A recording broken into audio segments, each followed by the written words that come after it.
যে যে নিজের জীবনে চরম অসুখী থাকে সে তার বৈবাহিক সূত্রে আবদ্ধ তার অপর জীবনসঙ্গীকেও সুখী করতে পারবে না।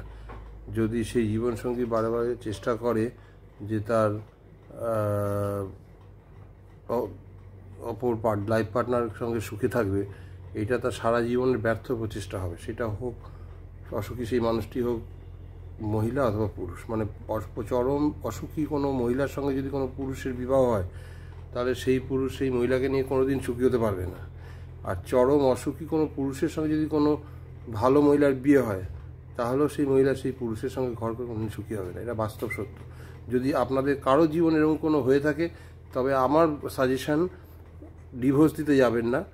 সেই মানে সম্পর্কটাকে আপনি ধরুন পুরুষের জীবনে একজন মহিলা এসছে কোনো পুরুষের জীবনে, সেই মহিলার চরম অসুখী তার জীবনে, সেইখানে বারে বারে চেষ্টা করে যখন আপনি ফেল করছেন সুখী হতে জীবনে, সংসার জীবনে, তখন সেই পুরুষের প্রতি আমার মানে উপদেশ, মানে অ্যাডভাইস, যে সেই মহিলাকে আস্তে আস্তে মনের থেকে তাকে নিয়ে সুখী হওয়ার আশাটা ত্যাগ করুন। ত্যাগ করে আপনার অন্য জায়গায় সুখ খুঁজুন। মানে অন্য মহিলার সঙ্গে সম্পর্ক করবেন না, অন্য কোনো জায়গা বলতে আপনি পুরুষ মানুষের সঙ্গে সম্পর্ক করতে পারেন, অথবা আপনার পড়াশুনো অন্য যদি থাকে বা অন্য কোনো কারিকুলার অ্যাক্টিভিটি অথবা কোনো ক্রিয়েটিভ কোনো জগৎ থাকে, সেইখানে আপনি সুখী হওয়ার অ্যাসোসিয়েশন করে সুখী হওয়ার চেষ্টা করুন।